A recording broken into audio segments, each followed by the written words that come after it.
Père Tout-Puissant, dans le nom de Yeshua, je viens en cet instant pour te rendre grâce, pour bénir ton Saint-Nom, pour te dire merci pour ta fidélité, ta compassion envers l'humanité, car tu as tant aimé le monde, tu as donné ton Fils unique, afin que quiconque croit en lui ne périsse point, mais qu'il ait la vie éternelle. Merci pour la vie éternelle que tu nous as communiquée, tu nous as donnée. Merci pour le chemin que tu es venu nous montrer à travers ton Fils. Et merci de ce que tu nous donnes de marcher en nouveauté de vie dans ce chemin, au nom puissant de Yeshua. Amen. Voilà, bien-aimés, je vous salue. Que le Seigneur nous fasse du bien dans sa grâce, dans son amour. L'amour du Seigneur est un lien de la perfection. Le Seigneur est prêt pour nous faire du bien chaque jour.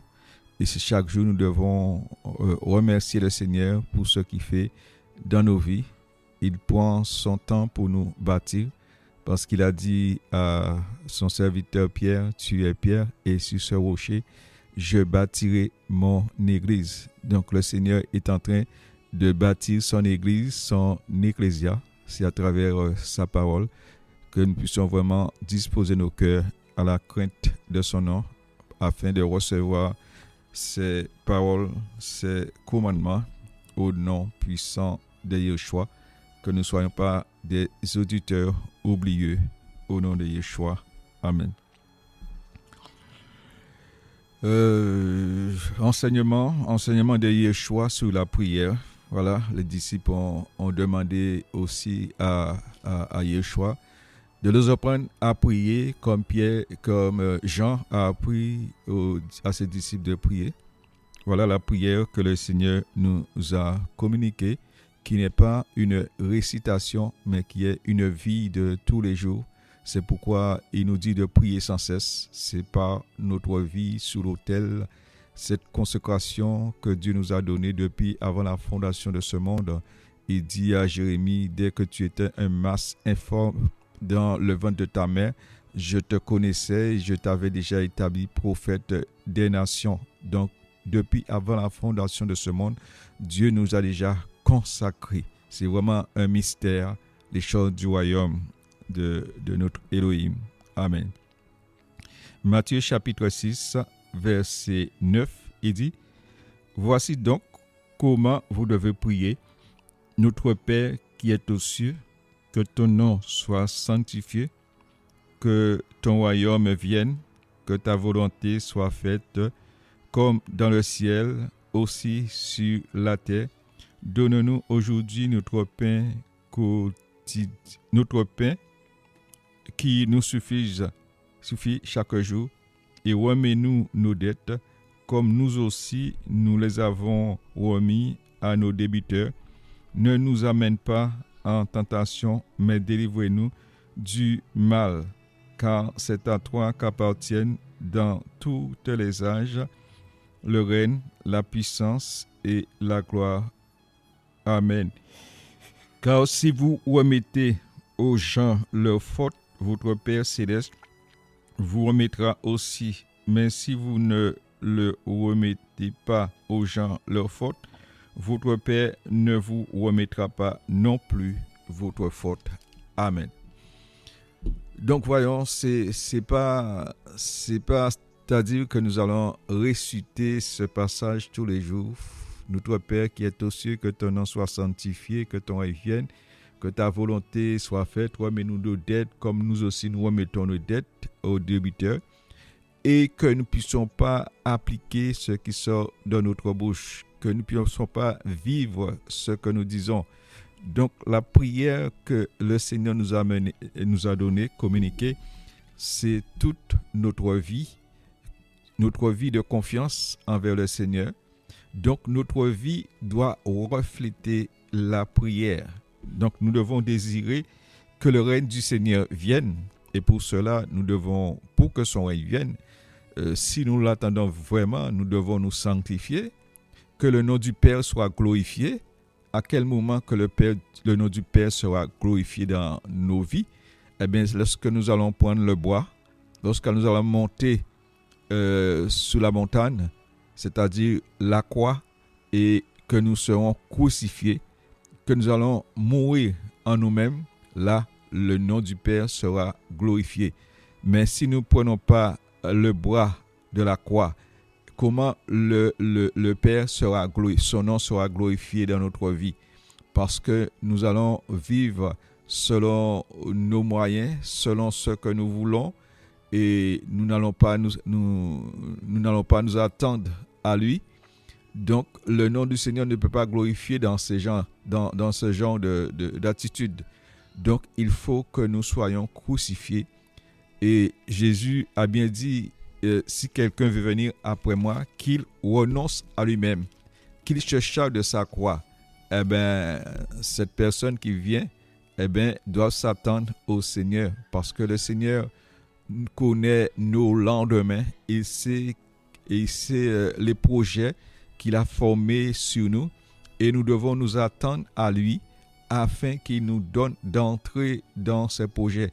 C'est pour cela qu'il nous dit de rechercher mon royaume et ma justice. Et il nous insiste aussi à poursuivre l'amour, à poursuivre sa parole, parce que on peut perdre l'amour. Donc, il faut la poursuivre. C'est à travers la prière, c'est à travers la méditation.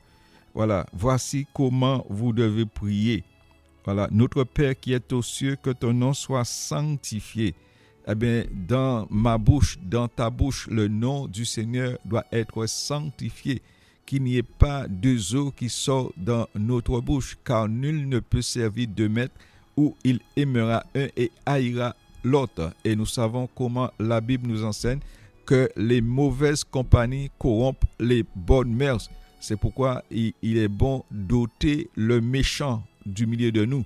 Le méchant qui est la colère, les rivalités, les acceptions de personnes, toutes ces choses, les sectes, souvent se trouvent en l'homme, car c'est l'homme se rassasie des paroles qui sortent dans sa bouche.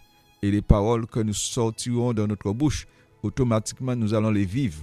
Donc les enfants du Seigneur se font remarquer par leurs paroles, parce que à travers nos paroles, ce sont des fruits que nous sommes en train de véhiculer. Voilà, parce que la Bible dit, offrez sans cesse à Elohim les fruits des lèvres qui confessent son nom.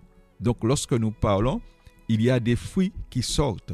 C'est pourquoi Dieu veut que vraiment son nom soit glorifié, que nous ne puissions pas attendre à nous-mêmes, mais nous puissions attendre au Seigneur, parce que nous sommes enfants du Seigneur. À tous ceux qui l'ont reçu, à ceux qui croient en son nom, la parole nous donne le pouvoir de devenir enfants d'Élohim. Donc, en tant qu'enfant d'Élohim, il y a le sang d'Élohim, il y a la vie qui coule dans nos membres. C'est pourquoi il est essentiel de passer par la repentance, la conversion, parce que nous savons, quand Adam et Ève ont péché, ce sang qui nous donne la vie a été contaminé par le péché. Et c'est pourquoi Jésus est venu avec son propre sang pour nous libérer du péché. Il est venu comme victime expiatoire pour son peuple. Et c'est par ces meurtrissures que nous sommes guéris. Donc, le Seigneur nous demande de passer par la conversion, la repentance, et il dit, voici comment vous devez prier. Nous devons marcher en nouveauté de vie. Car le livre de 2 Corinthiens 5,17 nous dit, si quelqu'un est en Christ et en Machia, il est une nouvelle création. Les choses anciennes sont passées et toutes choses sont redevenues nouvelles. Alléluia. Que le nom du Seigneur soit béni. Donne-nous aujourd'hui notre pain quotidien. Voilà. La foi. On marche par la foi.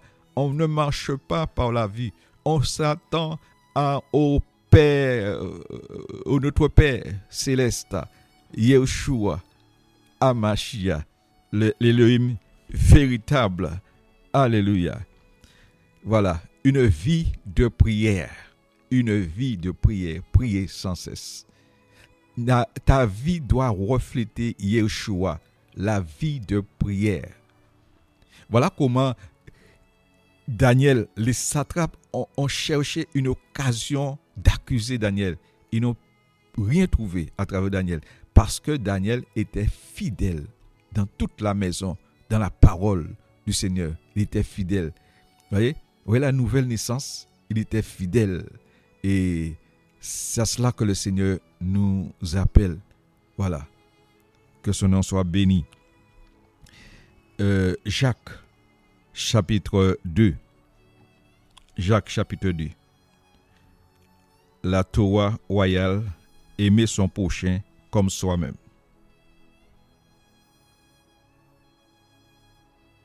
Alléluia. Je fais lecture dans le nom de Yeshua. Mes frères, n'ayez pas l'égard à l'apparence des personnes dans la foi, en notre glorieux Seigneur Yeshua, Mashiach. Car s'il entre dans votre synagogue un homme qui porte un anneau d'or et un habit magnifique, et qu'il y entre aussi un pauvre misérable vêtu, et que vous tourniez les yeux vers celui qui porte l'habit magnifique, et lui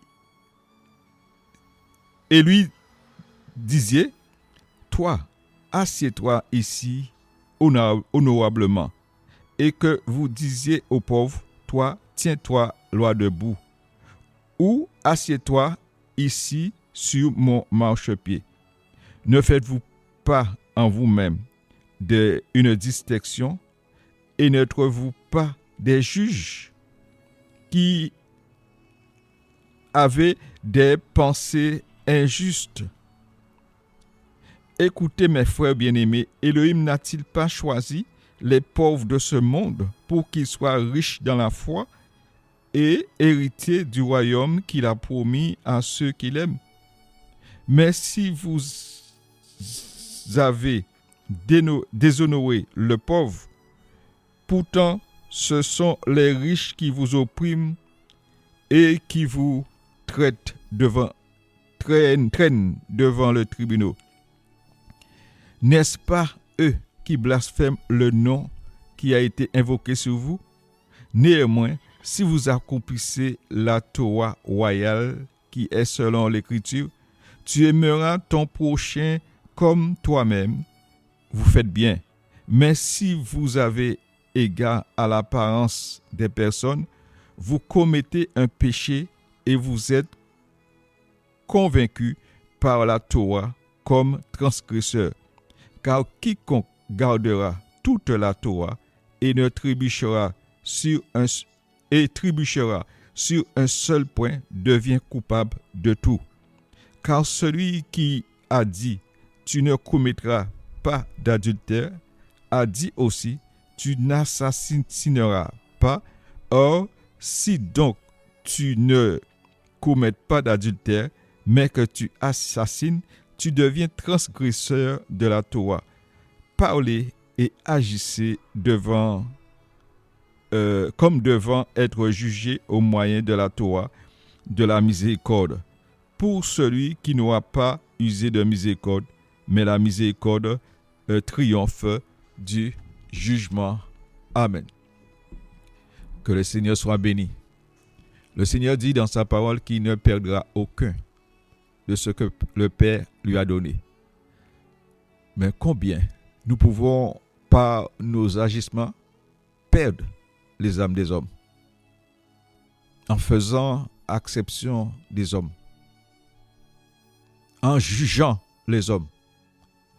La Bible nous enseigne à travers ce passage l'égard de l'apparence des personnes. Si un homme entre dans une assemblée avec un anneau d'or, un habit somptueux, et qu'on lui donne une place d'honneur, et un pauvre entre, et on le dit de toi de te tenir debout, ne fais-tu pas acception des hommes? La Bible nous parle de l'homme riche et du pauvre Lazare. Cet homme riche qui mangeait, qui buvait, qui menait joyeuse vie. Et ce pauvre Lazare qui était couché à sa porte, couché, couvert d'ulcères. Vous voyez? Et comme dans toute chose, la fin de toute chose est proche, eh bien, les deux moururent un jour. Et Lazare fut transporté dans le sein d'Abraham par les anges. Et l'homme riche était en proie au tourment. Et levant les yeux, voyant Lazare qui se réjouissait dans le sein d'Abraham. Donc, on a vu que c'est à travers ce passage que c'est entre l'homme riche et le pauvre Lazare. C'est le pauvre qui a hérité vraiment la vie éternelle. Voilà, le Seigneur le connaissait parce que durant le passage de l'homme riche sur la terre, eh bien, il a fait l'aveugle, il n'a jamais vu Lazare et pourtant Lazare était couché à sa porte. Cet homme menait joyeuse et brillante vie. Et pour nous montrer que le Seigneur ne fait exception de personne. Lorsque nous faisons exception des hommes, eh bien, nous commettons un péché. Et lorsque nous faisons exception des gens, eh bien, nous les assassinons. Comment l'Éternel souffre aujourd'hui? Parce qu'il voit qu'il n'y a pas de vérité. Il n'y a pas de connaissance, de vérité, connaissance dans le pays. Il souffre aujourd'hui. Le Seigneur nous dit, n'a-t-il pas choisi les pauvres pour être riches dans la foi? Et cependant,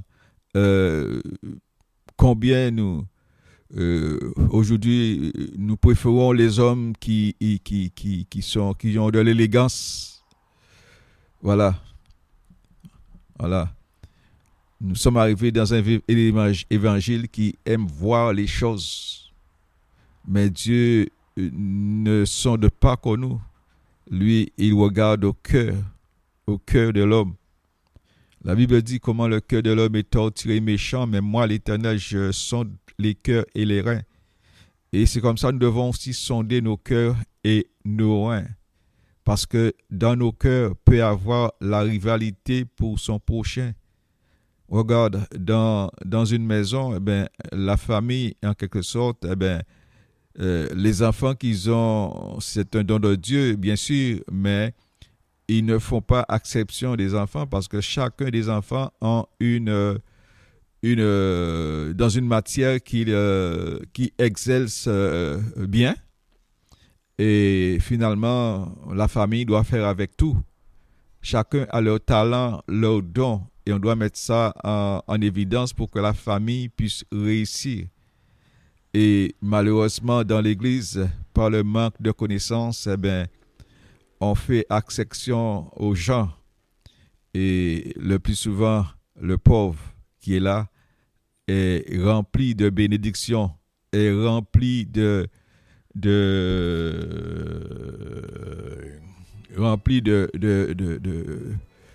comment dirais-je, il a vécu beaucoup d'épreuves. Il est souvent bâti par le Seigneur. Et souvent, on le rejette. On fait exception des gens. Donc, nous commettons un péché lorsque nous faisons ces choses. Et si nous mourons comme ça, ben, ce n'est pas le ciel qui nous est réservé. Voilà, par le manque de connaissance, manque de maîtrise de soi, toutes ces choses. Voilà, nous ne devons pas faire exception des gens parce que le Seigneur nous a donné ses commandements. Tu aimeras le Seigneur, ton Elohim, de toute ta force, ta pensée et ton prochain comme toi-même. Comme toi-même. Comment le Seigneur dit qu'il a tant aimé le monde, qu'il a donné son Fils unique. Le Seigneur nous a donné tout pour notre contribution ici-bas. Je vois aujourd'hui avec la canicule, le soleil. Imaginons-nous que Dieu n'avait pas fait germer sur la terre des plantes, n'a pas fait germer sur la terre des arbres, mes amis. Où serons-nous? Comment serons-nous aujourd'hui? Beaucoup seront peut-être déjà morts à cause de la canicule. Dieu nous a tant aimés. C'est pourquoi nous devons aimer la nature que Dieu a créée, protéger la nature que Dieu a créée. Il a créé pour notre bien, mes amis. C'est pour cela qu'il demande aux disciples de faire des disciples, des hommes, des femmes disciplinés. Nous ne devons pas salir la nature. Nous devons aimer ce que Dieu a créé pour notre bien-être ici-bas, mes amis. Mais si vous avez l'égard à l'apparence des personnes, c'est que tu es dans la division. Si nous mourons comme ça, avec l'apparence des personnes, à l'égard des personnes, eh bien, on ne pourra pas monter dans le ciel. Parce que la prière qui nous a appris, c'est notre vie. C'est-à-dire, c'est le ciel nous devons vivre sur terre. Ce que nous avons été pendant notre vivant, c'est ce que nous serons après notre mort ou à l'enlèvement. Voyez? Si nous ne faisons pas exception des gens, eh bien nous sommes dans le royaume des cieux. Parce que lorsque nous serons dans les cieux, pensez-vous que nous allons faire exception des gens? Non, mes amis. Voilà comment, oui, la Bible dit, celui qui transgresse un seul commandement dans la loi, eh bien, transgresse tout le commandement. Et le Seigneur dit, à cause de la violation de la Torah,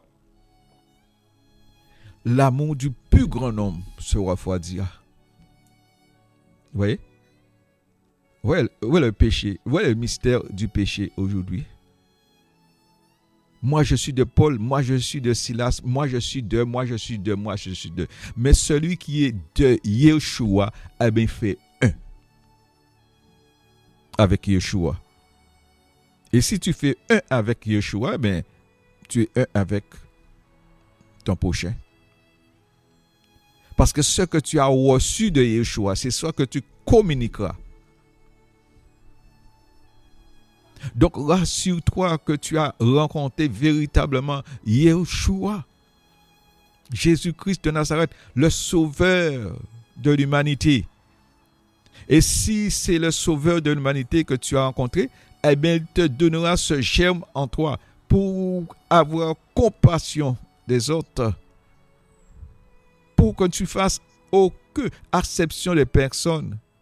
Regarde même le vrai jeûne que le Seigneur te demande. Vous voyez, c'est une vie de prière que nous devons avoir sur cette terre. Il te dit de partager ton pain avec celui qui a faim, celui qui est à côté de toi. Il ne t'a pas dit d'aller acheter un morceau de riz. Quel amour!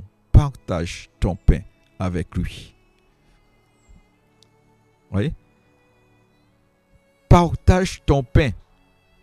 Comme le Seigneur a partagé son pain avec nous. Et comme il partage son pain avec nous en ce jour, le vrai pain qui descend du ciel, Yeshua, il a partagé avec nous. Donc nous sommes dans un temps de partage. Et c'est pourquoi le Seigneur donne de partager sa parole avec simplicité et amour, avec un bon cœur. Tu dois partager la parole du Seigneur avec un bon cœur, pas avec un cœur de rivalité, pas avec un cœur de médisance, un cœur de colère, mais avec un cœur disposé. Et si ton cœur est disposé, eh bien, ton cœur communiquera cette disposition aux autres cœurs pour pouvoir manger de la nourriture du Seigneur. Voilà. C'est pour cela que le Seigneur dit, 2 hommes peuvent-ils marcher ensemble si auparavant ils ne se sont pas convenus? Voilà. Celui qui marche avec le Seigneur, eh bien, est convenu avec le Seigneur. Parce que le Seigneur nous demande d'entrer par la porte étroite et resserrée. La porte étroite et resserrée, il y a peu qui les trouvent parce que ce chemin est rocailleux et difficile. D'un moment à l'autre, tu peux passer à côté si tu ne veilles pas sur ce chemin-là. Voilà. Tu dois veiller sur ce chemin-là. Est-ce que tu es dans la doctrine du Seigneur? Est-ce que tu pratiques la parole? est-ce que tu t'arrêtes au feu rouge? Est-ce que tu ne brûles pas les feux? Parce que celui qui roule sur une route et brûle le feu, eh bien, garantit sa mort. La nature nous enseigne, mes amis. Tout ce que nous voyons dans la nature, il y a un langage d'Élohim, parce que c'est Elohim qui a créé toutes choses. Donc, il parle comme il veut, Elohim. Mais nous devons disposer nos cœurs à entendre, à comprendre sa parole. Il faut l'entendre et il faut le comprendre. Comprends-tu cela? Et c'est la parole que Dieu nous demandera lorsque nous serons devant lui. Où est ton prochain? Où est ton frère? Parce que si tu fais exception de personne, eh bien tu peux devenir un assassin. Parce que ce sera un piège pour lui. Tu seras un piège pour lui. Alléluia. Car quiconque gardera toute la Torah et trébuche sur un seul point devient coupable de tous. Voilà pourquoi le Seigneur t'appelle à la perfection, que tu puisses te perfectionner, l'amour. Voilà. Pour ne pas trébucher. Voilà. Car celui qui a dit tu ne commettras pas d'adultère a dit aussi tu n'assassineras pas. Voilà. Tu n'assassineras pas. Voilà. Parce que nos actions vont plus vite aussi que nos paroles par moment. Nos actions, c'est nos fruits, nos attitudes envers le prochain. Voilà. Quand ton prochain, tu as quelque chose contre lui, mais par ton comportement, tu l'attristes. Voilà. Il y a tellement de choses, mes amis, qui est en nous, qui fait guerre à notre âme. Et c'est ça, l'amour du monde. C'est ça, lorsqu'on ne se repent pas de ses péchés, eh bien, toutes ces choses se trouvent en nous, mes amis. Et malgré Paulos s'est repenti, mes amis, sur le chemin de Damas, mais il dit quand même, il chante une loi contraire à la bienséance qui est en lui, mes amis. Et cette loi, souvent, nous combat. Et souvent, beaucoup se laissent toucher par cette loi de la chair et qui fait exception des personnes. Mes amis, penses-tu que si le Seigneur faisait exception de toi, seras-tu dans la joie? Eh bien, c'est la mort qui t'aurait attendu. Le lac de feu qui t'aurait attendu. Et pourquoi nous faisons exception des gens? Pourquoi nous n'avons pas cet amour pour leur communiquer l'amour du Seigneur justement? L'amour véritable. C'est un signe des derniers temps où l'amour du plus grand homme se refroidira parce que la transgression de la Torah est là. Supprimer un seul commandement, eh bien, c'est comme si on a supprimé tous les commandements du Seigneur. Tu t'imagines aujourd'hui, eh bien, on supprime tes yeux.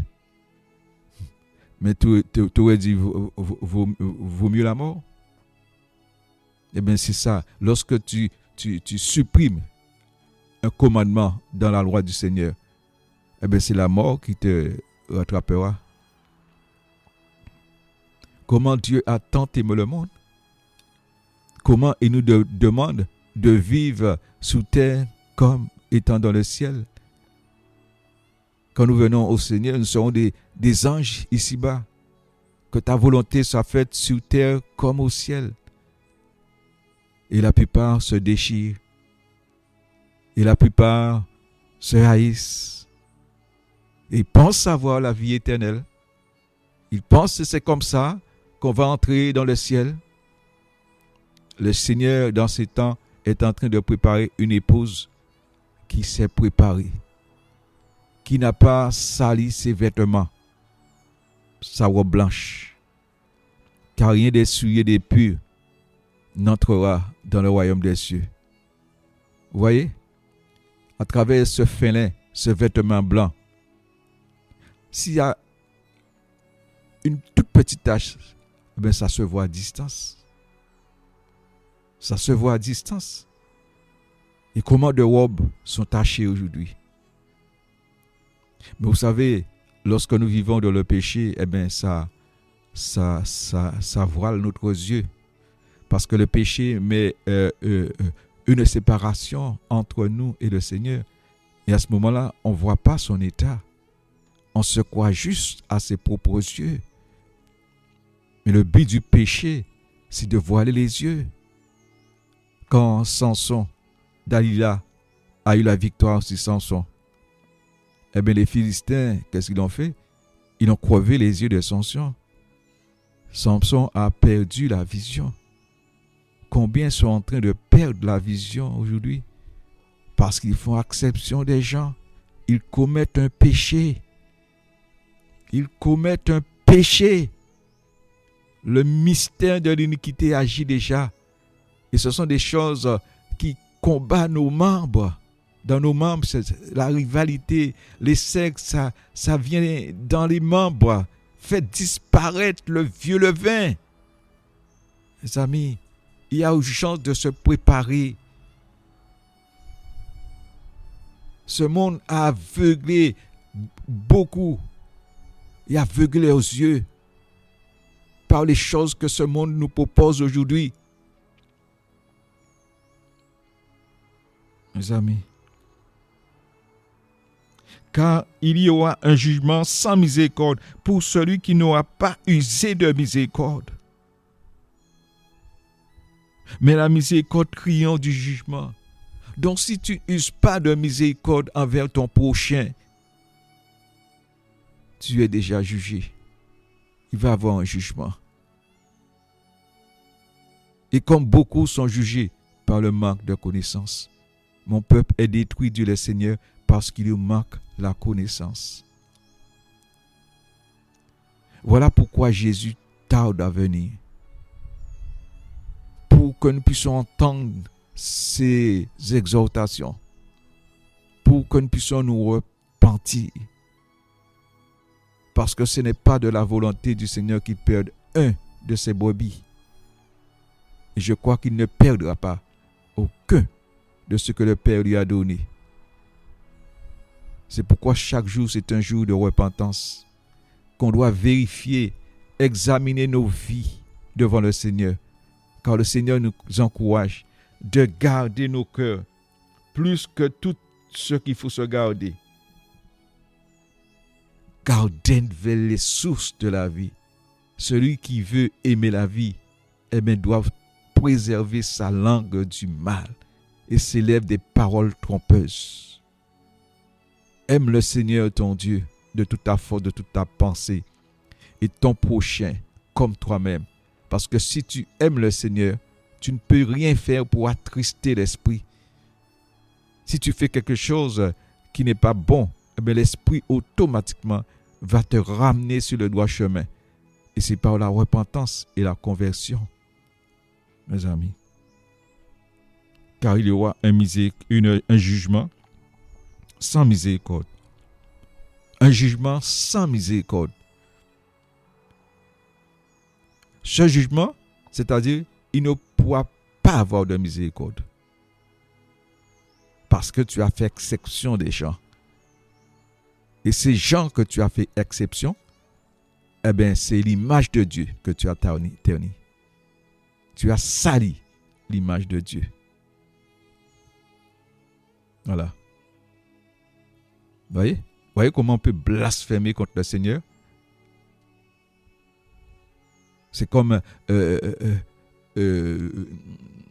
les arbres que le Seigneur a plantés, tout ça. Eh bien, par méchanceté, tu coupes les arbres. Et souvent, les arbres, qu'est-ce qu'ils font? Ils portent du fruit pour pouvoir nourrir la nation. Et tu les coupes. Mais il va y avoir un jugement. Mes amis, nous devons prendre soin des arbres. Jésus vient comme aussi l'arbre de vie. comme le sec. Je suis le vrai cep.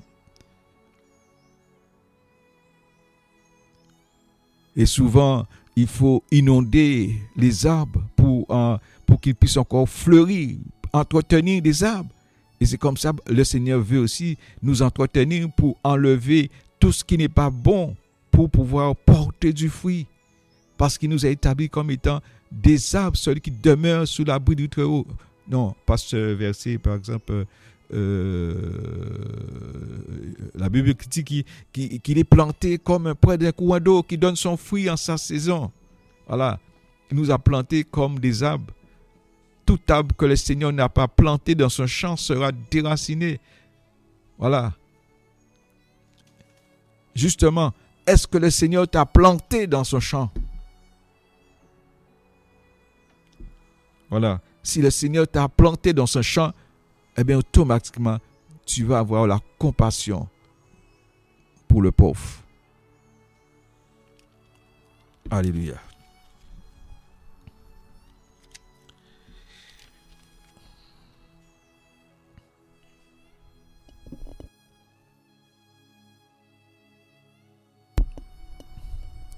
Apocalypse 22.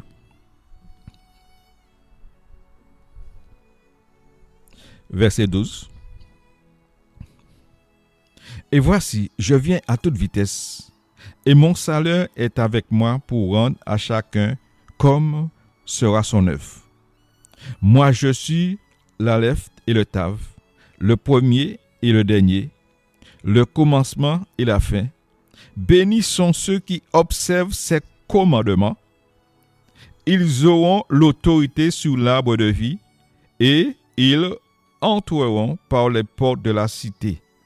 Mais dehors, les chiens et les sorciers et les fornicateurs et les meurtriers et les idolâtres, quiconque aime et pratique le mensonge. Moi, Yeshua, j'ai envoyé mon ange pour vous rendre témoignage de ces choses dans les assemblées. Moi, je suis la racine et la race de David, l'étoile brillante et matinale, et l'esprit et l'époux disent, viens, et que celui qui entend dise, viens, et que celui qui a soif vienne, que celui qui veut de l'eau de la vie la prenne gratuitement. Amen. Un jugement sans miséricorde pour celui qui n'a pas fait miséricorde aux pauvres.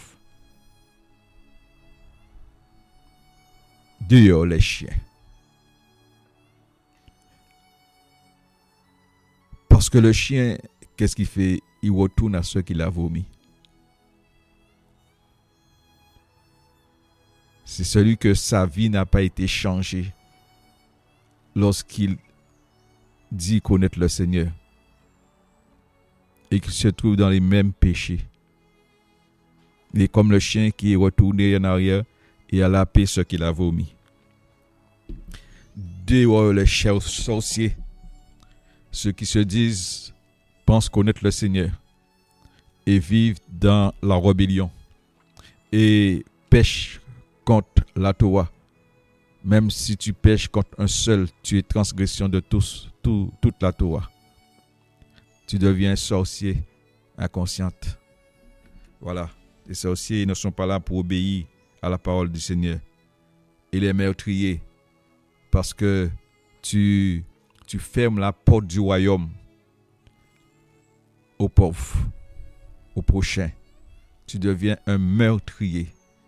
Tandis que Jésus a ouvert la porte du ciel, mais tu le fermes. Tu fermes la porte. Tu deviens un meurtrier. Voilà. Parce que l'amour du Seigneur ne règne pas en toi. Voilà. Dehors. Et qui pratique le mensonge. Voilà.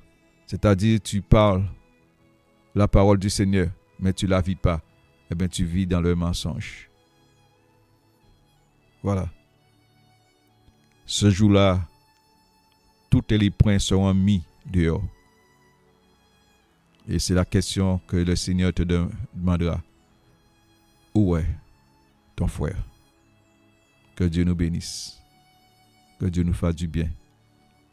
Et pourtant, nous voyons que, avec toutes les exhortations, que le Seigneur est déjà là. Mais on a du mal à lâcher notre caractère. On a du mal à se faire petit devant son frère. On s'élève comme Caïn et on le tue. Toi, mets-toi sous mon marchepied, ou bien mets-toi debout au fond. Acception des gens. Dieu ne fait exception de quiconque. Il aime tous les hommes faits à son image. C'est le péché qui met une séparation. Il est temps d'enlever le péché.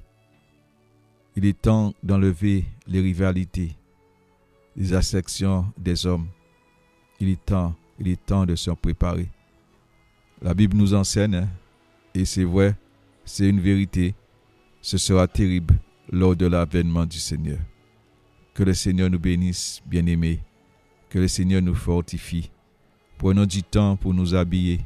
Prenons du temps pour nous préparer. Car la Bible nous dit que toute écriture est inspirée de Dieu pour corriger, pour convaincre, afin que l'homme de Dieu soit propre et adapté pour toute bonne œuvre. Nous savons que nous sommes un royaume de sacrificateurs.